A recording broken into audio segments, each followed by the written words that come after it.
सो previous video में actual में electron हम पढ़ रहे थे, but due to the technical error की वजह से ये वीडियो कट हो गया था, राइट। तो चलिए हम स्टार्ट करते हैं इलेक्ट्रॉन। तो इलेक्ट्रॉन जो है उसका हमने चार्ज देखा था, what is that is -1.6 into 10⁻19 coulomb. ठीक है, ये क्या होता है, इलेक्ट्रॉन का चार्ज होता है। हमने प्रीवियस वीडियो में देखा था कि E/m 7.5 आया था, यानी 1.75 आया था, सॉरी। तो E/m रेशियो देखा था, बट इसमें हमें अलग से बनाना है। दैट मीन्स इलेक्ट्रॉन का मास अलग होगा और मास ऑफ चार्ज अलग होगा, यानी कि हमें दोनों अलग अलग देखना है। तो इलेक्ट्रॉन का जो चार्ज होता है वो -1.6 इंटू 10⁻19 कूलम होता है। E/m रेशियो जो होता है वो हमारे पास होता है 1.75, जो ऑलरेडी हमने देख चुके थे, इंटू 10⁻11 कूलम आता है, राइट। तो ये हमने देखा था। तो मास जो हम कैलकुलेट करेंगे इसमें, that is equal to what, E/m। ठीक है, E/m यानी हमारे पास इलेक्ट्रॉन का कितना है, -1.6 इंटू 10⁻19 कूलम। ओके, अब नीचे जो है उसमें आएगा 1.75 इंटू 10⁻11 कूलम। ठीक है, हम जनरली इलेक्ट्रॉन नेगेटिवली चार्ज होता है, इस वजह से हम साइन यहाँ पे नेगेटिव लेते हैं, लेकिन यहाँ पे मास कैलकुलेट करेंगे तो उसमें हमें नेगेटिव लेने की जरूरत है नहीं, राइट। तो that is equal to coulomb per KG. ठीक है, कूलम कूलम कैंसिल हो जाता है यहाँ पे, तो वो जो बचेगा वो आएगा आपका 9.11 इंटू 10⁻31 kg। ठीक है, तो this is what mass of electron. ठीक है, तो इस वजह से हम कहते हैं कि इलेक्ट्रॉन जो होता है वो कैसा होता है, सब एटॉमिक पार्टिकल होता है which carry 1 unit negative charge, जिसका मास जो होता है वो, जिसका मास 1/1837 टाइम ग्रेटर देन हाइड्रोजन होता है। ओके, सो इस वजह से हम कहते हैं इलेक्ट्रॉन जो होता है वो universal constituents of all matter होते हैं। इस वजह से हम इलेक्ट्रॉन को ज़्यादा प्रेफरेंस देते हैं, राइट। अब हम बात करते हैं डिस्कवरी ऑफ प्रोटॉन की। तो यहाँ पे आप लोग को क्लियर हो चुका होगा, गोल्डस्मिथ सॉरी जे थॉमसन का जो एक्सपेरिमेंट हमने देखा था वो, और उसके बाद फिर हमने मुलिकन का एक्सपेरिमेंट देखा था जिसने ये बताया था ऑयल ड्रॉप मेथड। मुलिकन के एक्सपेरिमेंट से ही हमने यहाँ पे कैलकुलेट किया इलेक्ट्रॉन E/m रेशियो, मास जिसका इलेक्ट्रॉन E/m रेशियो हम यहाँ पे देख चुके हैं, ये भी हमने कैलकुलेट करके बता दिया कि इसका एक्चुअल में आप लोगों को बुक में डायरेक्ट वैल्यू दी है, बट हमें समझना है कि आया कैसे, इस वजह से ये पूरा एक्सप्लेनेशन है, राइट। अब हम नेक्स्ट टॉपिक की ओर बढ़ेंगे, that is discovery of proton.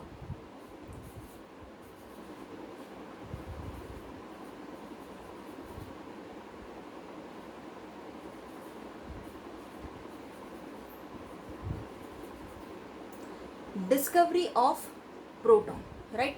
तो डिस्कवरी ऑफ प्रोटॉन किसने दिया था, तो डिस्कवरी ऑफ प्रोटॉन जो था वो गोल्डस्टीन करके साइंटिस्ट था।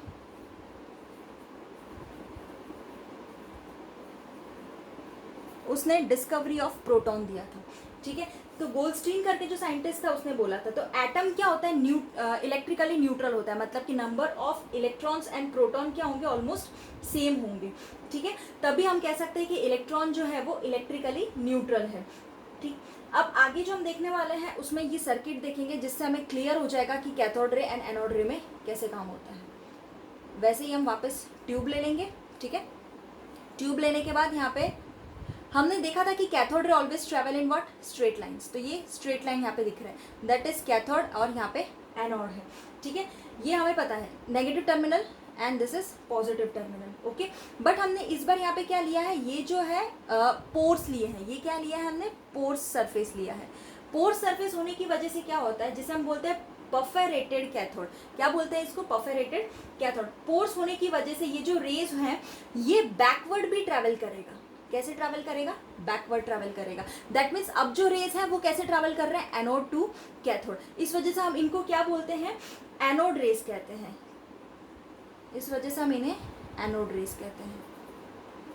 क्यों एनोड रेज कहते हैं, बिकॉज ये एनोड से कैथोड की ओर ट्रैवल कर रहे हैं। ओके, और इन रेज को हम कैनाल रेज भी कहते हैं। क्यों हम इनको कैनाल रेज कहते हैं, क्योंकि एक्चुअल में ये जो परफोरेटेड कैथोड है, यानी कि इसमें पोर्स होते हैं, तो ये जो रेज है वो एनोड से कैथोड की ओर ट्रैवल कर रहा है, तो ये कैनाल को पास करते हुए ट्रैवल करेगा, इस वजह से कैनाल रेज भी इसे कहते हैं।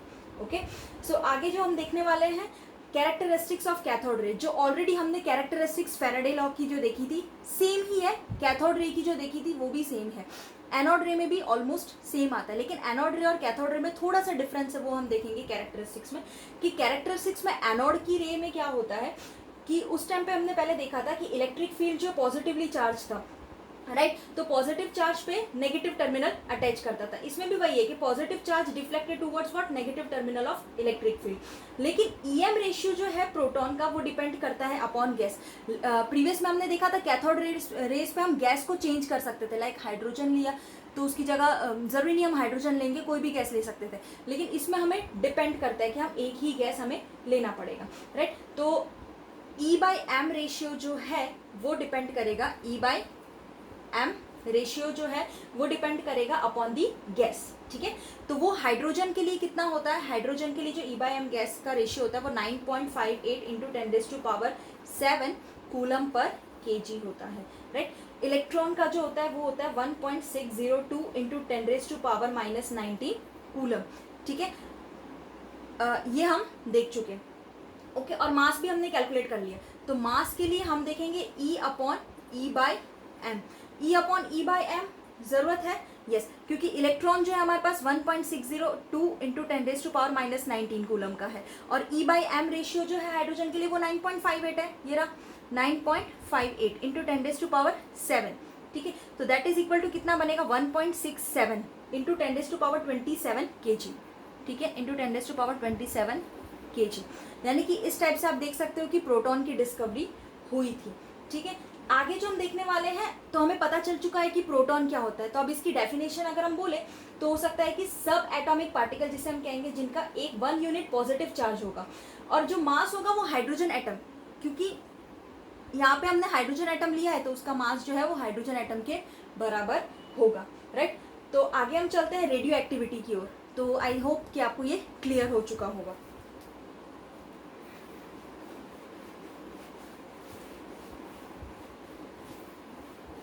तो चलिए बात करते हैं रेडियो एक्टिविटी की।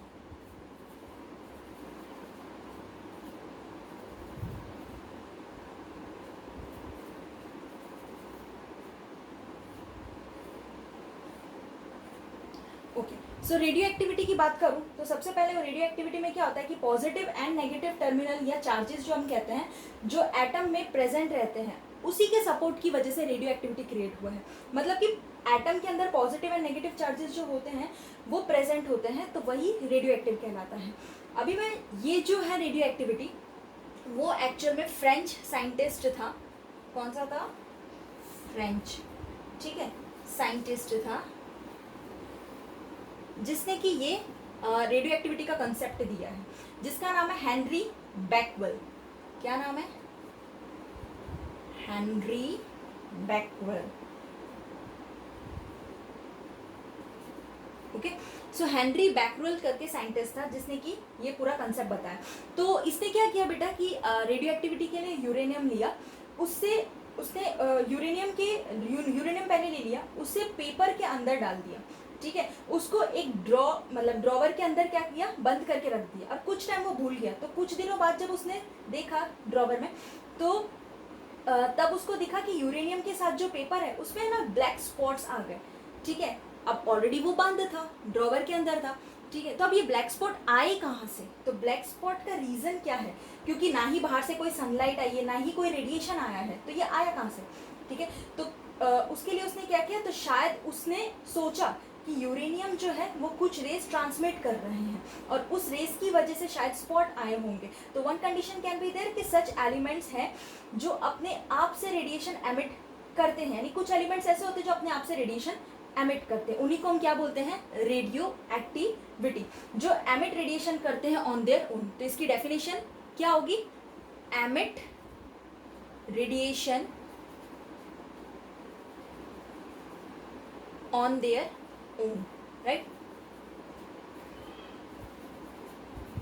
यानी कि ये खुद से रेडिएशन एमिट करते हैं, ठीक है, उन्हीं को हम क्या बोलते हैं, radio active elements, okay.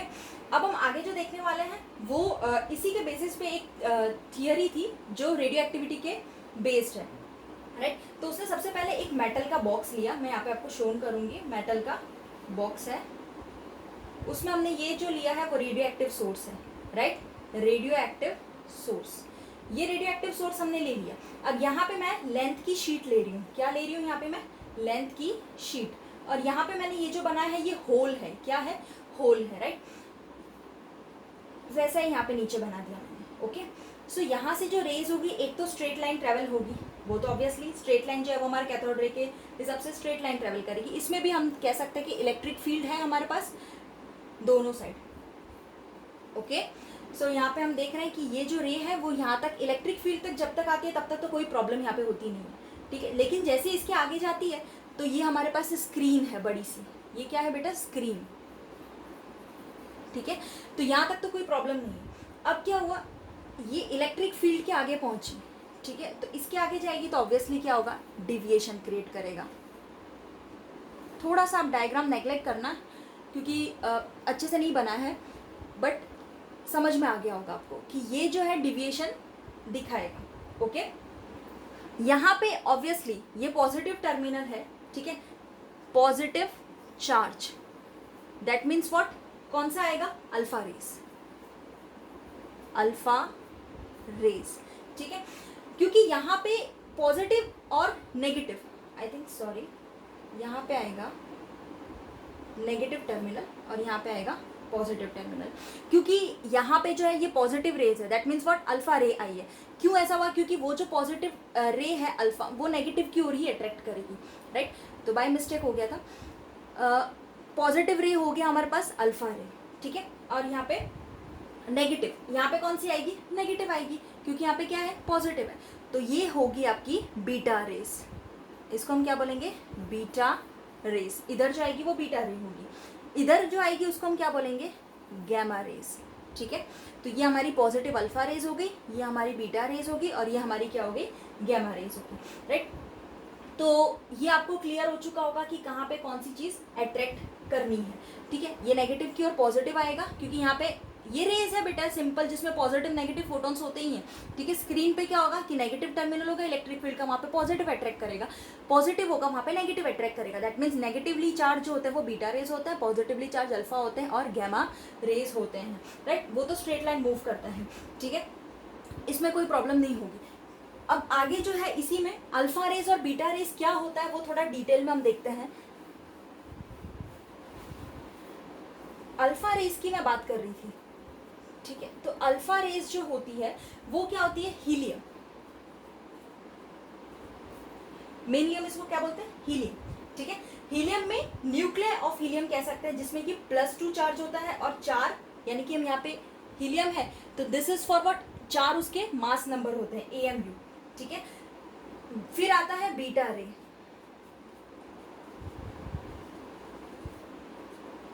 Beta raise जो होती है that means what, stream of electrons, electrons या स्ट्रीम ऑफ इलेक्ट्रॉन्स आप कह सकते हो, ठीक है। स्ट्रीम ऑफ इलेक्ट्रॉन्स के बारे में बीटा रे, यानी कि हमने देखा था नीचे इलेक्ट्रॉन्स यानी नेगेटिवली चार्ज होते हैं वो नीचे की ओर थे, वो बीटा रेज है, पॉजिटिव होगा तो अल्फा रेज। हम पॉजिटिव अल्फा रेज की बात करेंगे तो उसमें न्यूक्लियर ऑफ हीलियम आएगा, ओके।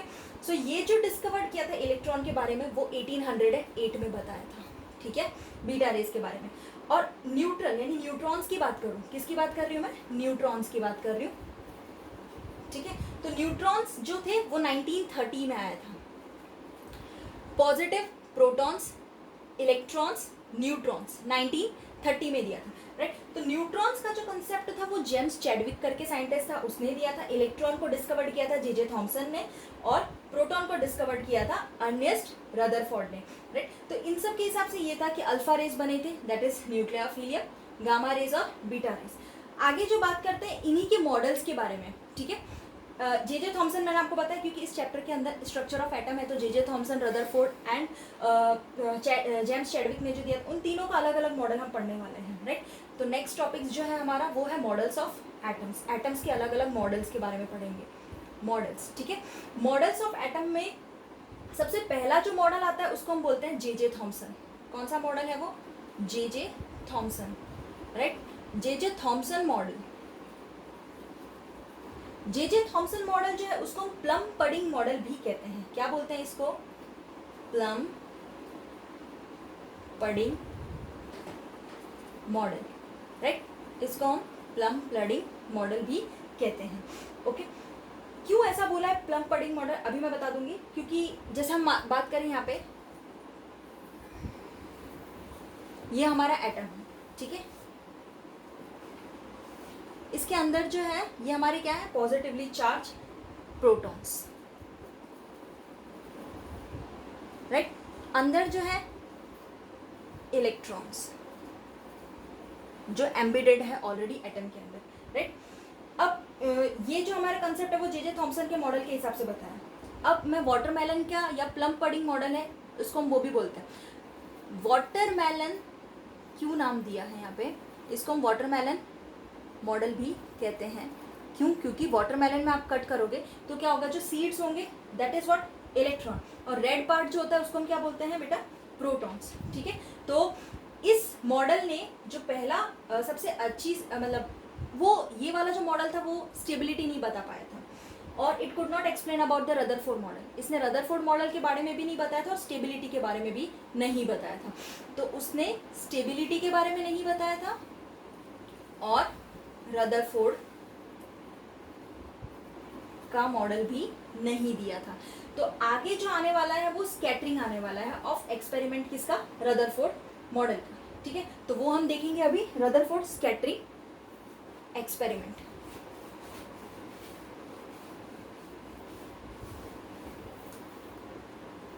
इसको हम बोलेंगे Rutherford alpha scattering experiment. Okay, Rutherford alpha scattering experiment. ये जो एक्सपेरिमेंट है वो बेसिकली है, ध्यान रखना थोड़ा, क्योंकि यहाँ पे ये मेटल का बॉक्स आपको बनाना है सेम टू सेम वैसे ही जैसे मैंने आपको पहले बताया था, ठीक है। यहाँ पे हमारा रेडियो एक्टिव सोर्स है, ठीक, यहाँ पे हमारी लेंथ स्ट्रेंथ है, दोनों जैसे आप बनाना चाहो वैसे बना सकते हो, ठीक है। अब यहाँ से रेस पास हो रही है, ठीक है। अब यहाँ पे हमने क्या रखा है, गोल्ड फॉइल, इसको हम क्या बोलते हैं, गोल्ड फॉइल। ये गोल्ड की फॉइल रखी हुई है, ठीक है। और ये हमारा यहाँ पे स्क्रीन है, ठीक है। तो ये जो स्क्रीन हमने बनाई है यहाँ पे, तो क्या होगा, सबसे पहले मोस्ट ऑफ द रेज जो है वो क्या होगी, वेंट अनडिफ्लेक्टेड, ज्यादा से ज्यादा रेज जो है वो डिफ्लेक्ट नहीं करेगी, यानी कि वो क्या होगी, अनडिफ्लेक्टेड, यानी कि सारी रेज क्या होगी, स्ट्रेटली जाएगी स्क्रीन पे ऐसे, ठीक है। यानी कि ये क्या होगी, डिफ्लेक्ट नहीं करेगी। क्यों ऐसा होता है, क्यों डिफ्लेक्ट नहीं करती, क्योंकि most of the space in the atom is what, empty. ज़्यादा से ज़्यादा स्पेस जो होता है एटम के अंदर वो कैसा होता है, एम्प्टी होता है। जैसे हम बात करते हैं बॉल है, उसको मैंने दीवार पे मारा, तो क्या होता है, दीवार पे अगर मैं उसको मारती हूँ तो वो स्ट्रेटली वो दीवार पे ही जाती है। क्यों? क्योंकि आउट स्पेस जो है ना वो उसको मिल रही है, आसपास कुछ नड़ नहीं रहा, इस वजह से क्या होता है, वो स्ट्रेटली जाती है। इस ऐसा ही होता है गोल्ड फॉइल के अंदर भी, गोल्ड फॉइल के अंदर ज़्यादा से ज़्यादा स्ट्रेट जाती है, क्योंकि गोल्ड फॉइल जो होता है वो इतना ज़्यादा रिएक्टिव नहीं होता इस वजह से। तो सबसे पहला जो पॉइंट है यही आता है। सेकंड जो है वो सर्टेन रेस क्या होती है, डिफ्लेक्ट होती है टू सर्टेन एंगल्स की ओर। जैसे मैं यहाँ पे देखूँ कि ये जो रे है पहले तो स्ट्रेट जाएगी, ये मैंने आपको बता दिया क्यों, क्योंकि यहाँ पे स्पेस की कोई प्रॉब्लम नहीं होती, ठीक है। मोस्ट ऑफ द स्पेस क्या होता है, एटम के अंदर एम्प्टी होता है, ठीक। अब यहाँ से है ना कुछ कुछ रेस कुछ एंगल पे डिफ्लेक्ट कर जाती है, ठीक है, इस टाइप से। वैसे इधर भी राइट, कुछ रेज यहाँ पे डिफ्लेक्ट कर जाती है, ओके, दोनों साइड पे कुछ एंगल की ओर, ठीक। तो certain rays are deflected to certain angles, ठीक है। क्यों ऐसा होता है, बिकॉज पॉजिटिव चार्ज प्रेजेंट होता है हमारे एटम्स के अंदर, जो भी एटम होता है उसमें क्या होता है, पॉजिटिव चार्ज प्रेजेंट होने की वजह से वो डिफ्लेक्ट कर जाती है। थर्ड पॉइंट जो आता है वो ऐसा है कि certain rays are deflected back, कुछ रेज पता है क्या होती है, यहाँ से बैक भी हो जाती है। ये आप देखोगे गोल्ड फॉइल के अंदर से कुछ रेज बैक हो जाती है।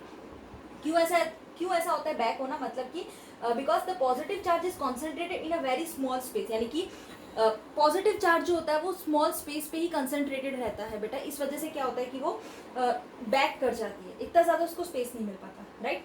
तो ये हो गया हमारा alpha scattering method. I hope आपको क्लियर हो चुका होगा। अब आगे जो हम बात करने वाले हैं वो पोस्टुलेट्स, रदरफोर्ड मॉडल के पोस्टुलेट्स के बारे में बताने वाली हूँ। तो देखते हैं पोस्टुलेट्स, राइट। पॉस्टुलेट्स के बारे में जब हम पढ़ेंगे रदरफोर्ड मॉडल का, तो सबसे पहला जो पॉस्टुलेट्स आता है बेटा वो है मास के बारे में, एंटायर मास, ठीक है। जब मास देखोगे और पॉजिटिव चार्ज देखोगे वो आपका सेंटर में दिखेगा। दैट मीन्स व्हाट, कि न्यूक्लियस का जो साइज होता है वो बहुत ही स्मॉल होता है as compare to what, atom, ठीक है। तो आपको पहला जो होता है वो न्यूक्लियस के साइज के बारे में फोकस करना है, ठीक है। न्यूक्लियस का साइज, न्यूक्लियस का जो साइज होता है वो बहुत ही छोटा होता है एज कम्पेयर टू एटम। तो एंटायर मास और पॉजिटिव चार्ज सेंटर पे, क्लियर है। सेकेंड पॉइंट जो पोस्टुलेट का होता है वो positive charge is due to the proton. आपको पता है जो पॉजिटिव चार्ज है वो किस वजह से होता है, प्रोटॉन्स की वजह से। अगर प्रोटॉन्स नहीं होते तो पॉजिटिव चार्ज रहता, एग्जिस्ट ही नहीं करता। तो प्रोटॉन, न्यूट्रॉन एंड इलेक्ट्रॉन्स तो केमिस्ट्री में चाहिए ही चाहिए, उसके बिना कुछ नहीं हो सकता, यही समझ लो, ओके।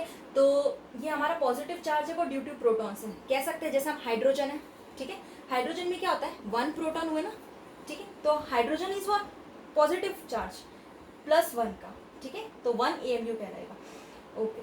थर्ड वन जो है वो क्या है, मास ऑफ न्यूक्लियस। न्यूक्लियस का जो मास होता है वो किसकी वजह से होता है, प्रोटॉन्स एंड न्यूट्रल पार्टिकल, ठीक है। तो मास ऑफ न्यूक्लियस, ये जो है न्यूक्लियस का मास वो किसकी वजह से होता है, proton plus neutral particle, right, protons और न्यूट्रल पार्टिकल्स की वजह से होता है। अब यहाँ पे जो ये न्यूट्रल पार्टिकल्स मैंने बताया है, तभी न्यूट्रल पार्टिकल और प्रोटॉन का मिलके न्यूक्लियस बनेगा। तो ये जो न्यूट्रल पार्टिकल है उसी को क्या बोलते हैं हम, न्यूट्रॉन्स। आ रहा है सबको समझ में, उसी को क्या बोलते हैं, न्यूट्रॉन्स। तो हम कह सकते हैं कि न्यूट्रॉन्स क्या होता है, न्यूट्रल पार्टिकल से ही एग्जिस्ट करके बनता है। थर्ड वन आप लोगों ने एक नया नाम सुना है, that is nucleons. Nucleons, nucleons जो होता है बेटा वो है प्रोटॉन प्लस न्यूट्रॉन को मिलके बनता है, ठीक है। इसमें आएगा प्रोटॉन प्लस न्यूट्रॉन्स। तो प्रोटॉन और न्यूट्रॉन को मिलके ही न्यूक्लियॉन्स बनता है, ठीक है। ये थर्ड पॉइंट बताया था। फोर्थ वन इज, जो चौथा पॉइंट था वो ये था कि न्यूक्लियस जो है वो ऑलरेडी सराउंडेड होता है negatively charge particle, that is what, electrons, ठीक है। इलेक्ट्रॉन्स, अब इलेक्ट्रॉन्स के इलेक्ट्रॉन्स जो होता है वो सराउंडेड होता है न्यूक्लियस के, तो इलेक्ट्रॉन्स को यहाँ पे क्या बोला गया है, प्लैनेटरी मोशन।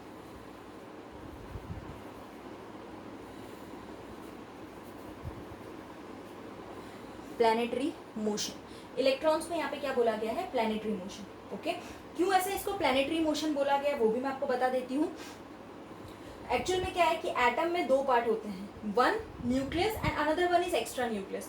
न्यूक्लियस के अंदर इसमें प्रोटॉन्स प्रेजेंट होते हैं और एक्स्ट्रा न्यूक्लियस के अंदर क्या होता है, नेगेटिवली चार्ज इलेक्ट्रॉन प्रेजेंट होता है, लाइक सन के अराउंड प्लैनेट्स घूमते हैं ना, वैसे ही, ठीक है।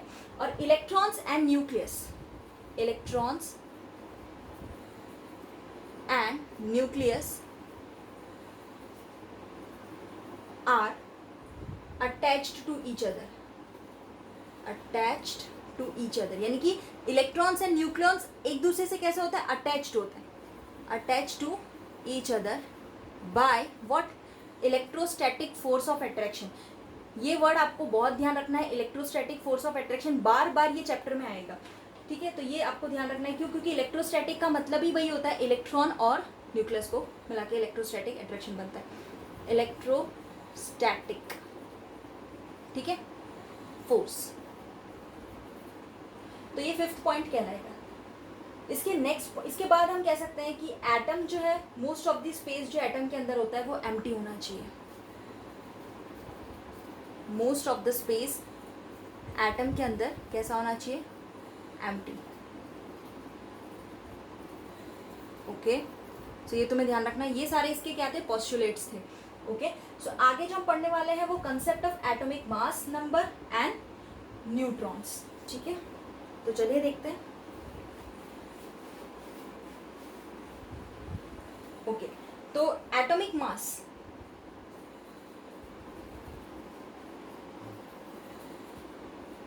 एटॉमिक मास का जो कंसेप्ट था that is denoted by Z। किससे डिनोट करते हैं हम इसको, Z से डिनोट करते हैं, ओके। अब यहाँ पे ये एटॉमिक नंबर Z से डिनोट करते हैं और number of neutrons present in atom, इसको हम कह सकते हैं जैसे हाइड्रोजन है हमारे पास 1, कार्बन 6, इस टाइप से, ठीक है। तो एटॉमिक नंबर उसको Z से डिनोट करते हैं जिसमें नंबर ऑफ प्रोटॉन्स और नंबर ऑफ इलेक्ट्रॉन्स होते हैं। सेकेंड वन आता है वो होता है मास नंबर। क्या होता है बेटा? Mass number, right. Mass number जो होता है उसमें सबसे पहले उसको हम डिनोट करते हैं A से, ठीक है। ए से डिनोट करते हैं जिसमें कि क्या होता है, एक न्यूक्लियस का मास आप देखोगे तो हायर होगा मास ऑफ प्रोटॉन से, जो कि सजेस्ट किया था चैडविक ने। तो उसने ऐसा बोला था कि न्यूट्रल पार्टिकल का जो मास होता है वो प्रोटॉन के बराबर होता है, जो उसने 1930 के अंदर दिया था। तो उसी से आपका न्यूट्रॉन का कंसेप्ट आया है, राइट। तो न्यूट्रॉन्स की डेफिनेशन देखोगे, न्यूट्रॉन्स जो होते हैं, ठीक है, न्यूट्रॉन्स जो होते हैं वो सब एटॉमिक पार्टिकल होते हैं। कैसे? उस दिन मैंने आपको बताया था सब एटॉमिक पार्टिकल क्या होते थे, electron, proton and neutrons, right. तो सब एटॉमिक पार्टिकल होता है जिसका जो चार्ज नहीं होता, नो चार्ज, ध्यान रखना, ठीक है। न्यूट्रॉन्स का कोई भी चार्ज नहीं होता, but having a mass equivalent to that of hydrogen. Mass जो होता है वो हाइड्रोजन के इक्विवेलेंट होता है, ठीक है। तो इसमें जो मास नंबर है और न्यूट्रॉन्स है ये हमने देखा। तो मास नंबर को ए से डिनोट करते हैं, बट बेटा मास नंबर जो होता है वो प्रोटॉन और न्यूट्रॉन से मिलके बनता है, वो ध्यान रखना, प्रोटॉन्स प्लस न्यूट्रॉन्स, तभी तो क्या बनेगा, मास नंबर, ठीक है। तो इसका कुछ कुछ कंसेप्ट है वो भी मैं बता देती हूँ। नंबर ऑफ प्रोटॉन अगर ग्रेटर देन होता है नंबर ऑफ इलेक्ट्रॉन से, यानी कि ज्यादा से ज्यादा प्रोटॉन हो और इलेक्ट्रॉन कम हो, तो दैट इज एटम कैसा होगा, आपका पॉजिटिवली चार्ज हो जाएगा, ठीक है। Second one is number of electron is, इसमें प्रोटॉन था तो नंबर ऑफ इलेक्ट्रॉन अगर ज्यादा होता है प्रोटॉन से, ठीक है, तो वो नेगेटिवली चार्ज होगा। तो पॉजिटिव कौन सा होता है बेटा, कैटायंस, ठीक है, और नेगेटिव कौन सा होता है, एनायंस। तो ये बात ध्यान रख लेना आप, ठीक है। और number of proton that is equal to number of electron अगर होता है तो मतलब कोई भी चार्ज नहीं होगा, तो उसको हम क्या कहेंगे, नो चार्ज, राइट। इसको हम एलिमेंट के हिसाब से भी बता सकते हैं, ठीक है। जैसे x है एलिमेंट मेरा, तो x का मतलब यहाँ पे z और यहाँ पे a, कोई भी x एलिमेंट ले लो आप। z मतलब होता है एटॉमिक नंबर और इसका मतलब होता है मास नंबर, ठीक है। एटॉमिक नंबर, मास नंबर, जैसे हम कार्बन का लेते हैं C612, इस टाइप से हम लिखते हैं, यहाँ पे एटॉमिक नंबर लिखते हैं, कार्बन मास नंबर लिखते हैं 17, क्लोरीन 35.5, इस टाइप से लिखते हैं, राइट। तो ये आपको एक्सप्लेनेशन बताया मैंने कि आपको कैसे लिखना है, ओके। नेक्स्ट जो आएगा वो आइसोटोप्स, आइसोबार एंड आइसोटोन्स। तो देख लेते हैं ये भी, आइसोटोप्स क्या होते हैं। आइसोटोप्स क्या होते हैं, एक्चुअल में आइसोटोप्स जो होते हैं जिनका क्या होता है, सेम एटॉमिक नंबर होता है बट डिफरेंट मास नंबर होता है, ठीक है। एटॉमिक नंबर सेम होगा बट मास नंबर डिफरेंट होगा, like 1 hydrogen 1, 1 hydrogen 2, 1 hydrogen 3, protium, deuterium, tritium, जो हाइड्रोजन के ही आइसोटोप्स हैं जिसमें कि आप देखोगे डिफरेंट नंबर ऑफ न्यूट्रॉन्स होते हैं, राइट। अब हम देखेंगे आइसोटोप्स देख लिया, अब हम देखेंगे आइसोबार्स, ठीक है। नेक्स्ट आता है वो आइसोबार्स। आइसोबार में क्या होता है कि जो एलिमेंट होता है एटम का उसमें सेम एटॉमिक नंबर होता है, ठीक है। आइसोबार में सॉरी सेम एटॉमिक मास होता है और डिफरेंट एटॉमिक नंबर होता है, ठीक। इसमें मास सेम होता है, ठीक, और एटॉमिक नंबर डिफरेंट होता है, ओके। जैसे कि इसका एग्जांपल की बात करूं तो K19 40, कैल्शियम 40 20, ओके, 18 वो आर्गन के लिए, ठीक है। तो यहाँ पे जो होगा आप देखोगे न्यूट्रॉन्स 21 20, क्योंकि माइनस किया है 22, 19 माइनस 40 21, 20 माइनस 40 20, 18 से 40 गया तो 22 आया। तो इस वाले आइसोबार में आपको क्या देखना है कि सेम एटॉमिक मास होगा बट डिफरेंट एटॉमिक नंबर होगा, मतलब यहाँ पे आप देख सकते हो प्रोटॉन, न्यूट्रॉन एंड इलेक्ट्रॉन्स तीनों के डिफरेंट है, ओके। थर्ड वन आता है आइसोटोन्स, आइसोटोन्स, राइट। आइसोटोन्स में हम क्या करते हैं, जिसमें सेम नंबर ऑफ न्यूट्रॉन्स होते हैं, क्या होता है बेटा, same number of neutrons. Neutrons कैसे होते हैं, सेम होते हैं। जैसे कि मान लो इसका एग्जांपल देखते हैं, सल्फर, सिलिकॉन, फॉस्फोरस, ये 3 एग्जांपल है हमारे पास। सल्फर का 16 होता है, दैट इज मास नंबर 32, 14 होता है, इसका हो जाता है आपका 30, 50 और 31। एक्चुअल में मास नंबर डबल होता है बेटा, 16 + 16 32, 14 + 14, इस टाइप में, ओके। बट हाँ आप पीरियोडिक टेबल में देखोगे तो थोड़ा बहुत फ्लक्चुएशन आपको दिखेगा, ठीक है। तो इसमें सेम नंबर ऑफ इलेक्ट्रॉन्स होते हैं, आप देखोगे, sorry same number of neutrons होते हैं। न्यूट्रॉन्स में 16 माइनस 32 करोगे तो कितना आएगा 16, 14 माइनस 30 करोगे तो कितना आ जाएगा आपके पास 16, 15 माइनस 31 करोगे तो भी आपके पास कितना आ जाएगा 16। तो ये जो है न्यूट्रॉन्स कैसे हैं, सेम, राइट। तो आइसोटोन्स आई होप कि आपको क्लियर हो चुका होगा, राइट। आइसो इसके बाद जस्ट लास्ट आता है वो है हमारे पास isotonic species, isotonic species, right. Isotonic species का मतलब होता है जिसमें कि same number of electrons present हो। कौन सा प्रेजेंट होगा, इलेक्ट्रॉन्स, कैसा होगा, सेम, राइट।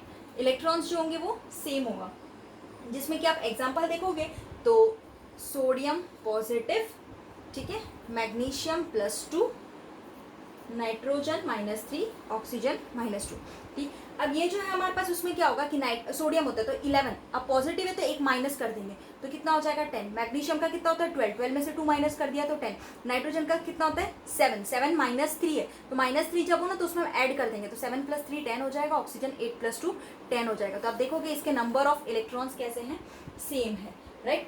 तो आज के लिए इस वीडियो में इतना ही। आप लोगों को इस वीडियो रिलेटेड जो भी डाउट होगा आप मुझे कमेंट सेक्शन में कमेंट करके पूछ सकते हैं। तब तक के लिए मिलते हैं नेक्स्ट वीडियो में। नेक्स्ट वीडियो में हम बात करेंगे इलेक्ट्रोमैग्नेटिक रेडिएशन की। Okay, thank you.